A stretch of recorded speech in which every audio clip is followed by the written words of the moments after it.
नमस्कार मंडळी, अश्विनीज किचनमध्ये तुम्हा सगळ्यांचं स्वागत आहे. आणि आज मी बनवणार आहे वेट लॉससाठी अळशीची चटणी, जी तुम्ही वेट लॉसमध्ये खाऊ शकता. त्यासाठी इथे अर्धी वाटी अळशी घेतली आहे, 20 लसणाच्या पाकळ्या घेतल्या आहे, कढीपत्त्याची पानं 10 घेतली आहेत. तुमच्याकडे कढीपत्त्याची पानं नसतील तर पानांना हलकंसं तव्यावरती भाजून घेतलं का ती सुकी होतात. मीठ घ्यायचं आहे चवीनुसार, जिरा घ्यायचा 1 चमचा, मसाला 1 चमचा घ्यायचा आहे, सुका खोबरा घ्यायचा आहे अर्धी वाटी. सुका खोबऱ्याला सर्वात आधी भाजून घ्यायचं आहे ऑलिव्ह ऑइलमध्ये.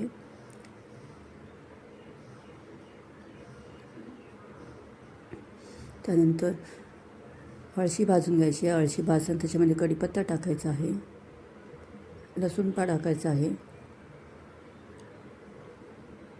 जिरा टाकायचा आहे. आता हे 3 ते 4 मिनटं भाजून घ्यायचं आहे.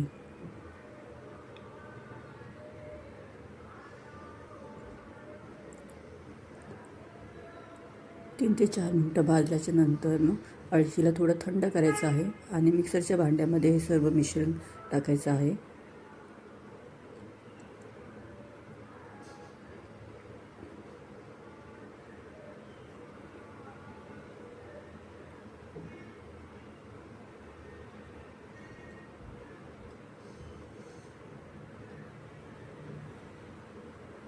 त्यानंतर त्याच्यामध्ये मसाला टाकायचा आहे, मीठ टाकायचं आहे चवीनुसार.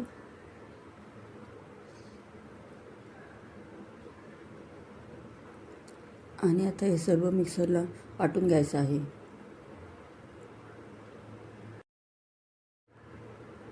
ही बघा अळशीची चटणी, खूप हेल्थी अशी रेसिपी आहे ही, जी तुम्ही वेट लॉसमध्ये खाऊ शकता. तुम्हाला डायबिटीज वगैरे असेल किंवा हार्टचा इश्यू असेल तरी तुम्ही ही चटणी खाऊ शकता.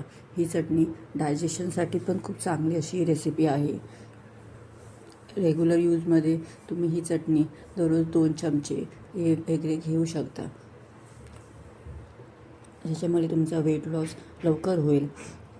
तर ही चटणी झटपट अशी 5 ते 10 मिनटात बनते. तर तुम्ही ही रेसिपी नक्की ट्राय करा. आणि तुम्हालाही माझी रेसिपी आवडली असेल तर माझ्या चॅनलला लाईक करा, शेअर करा आणि सबस्क्राईब करा. थँक्यू.